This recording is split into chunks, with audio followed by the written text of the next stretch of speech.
Assalamualaikum warahmatullahi wabarakatuh. Bismillahirrahmanirrahim. Alhamdulillahirrabbilalamin. Wassalatu wassalamu ala rasulillah Sayyidina Muhammadin wa ala alihi wa ashabihi ajma'in, amma ba'du.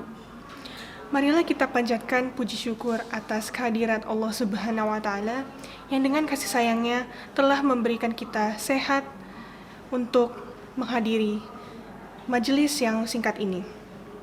Salawat dan salam tidak lupa kita sampaikan kepada baginda Nabi besar kita Rasulullah Shallallahu Alaihi Wasallam yang telah mengantarkan umat manusia keluar dari masa jahiliyah dan yang syafaatnya akan kita terima insyaallah pada hari kiamat nanti.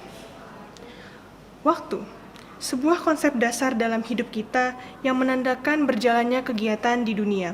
Sebagian besar kegiatan kita didasarkan oleh waktu. Karena itu, waktu sendiri adalah hal paling berpengaruh di keseharian kita. Mulai dari bangun jam 8 pagi untuk makan bubur yang lewat di jalan, sampai tidur di bawah gulungan selimut di jam 8 malam.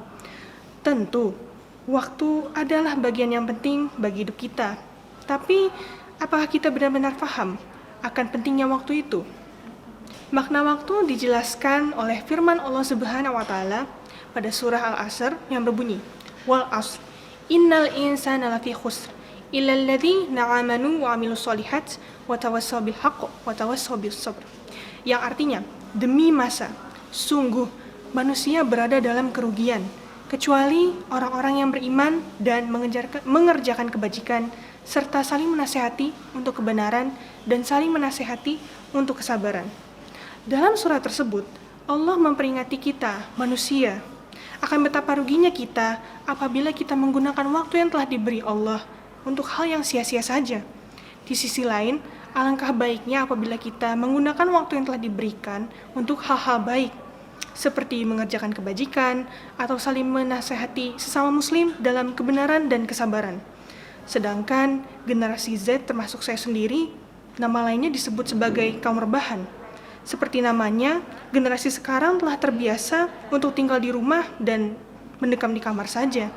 Dengan adanya gadget seperti HP, laptop, juga koneksi internet, semua hal seperti pekerjaan atau hiburan telah ada di genggaman tangan. Begitu praktis. Kebiasaan itu sebenarnya bisa membuat kita merugi.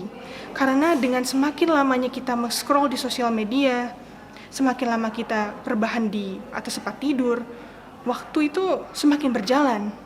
Kita mungkin tetap diam di atas kasur, tapi waktu tetap berjalan.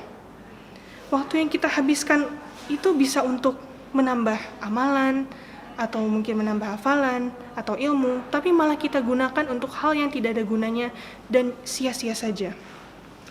Waktu itu alirannya mirip seperti aliran sungai. Alirannya tidak banyak orang yang mengetahui. Pelan namun pasti, dia terus berjalan. Alirannya dapat kita manfaatkan, tapi apabila kita terbuai, tidak ada yang tahu. Kita tahu-tahu sudah sampai di penghujung sungai saja, dan kita tidak akan pernah bisa kembali.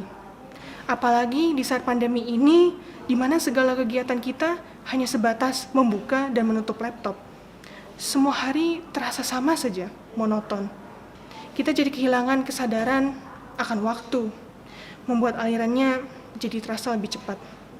Minggu berlalu, bulan lewat, tahun baru pun akan datang.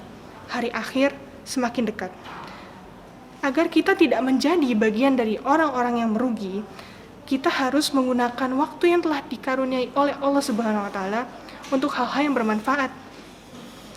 Mencari ampunan dan ridho dari Allah Subhanahu wa Ta'ala. Penghujung sungai hanya Allah yang tahu.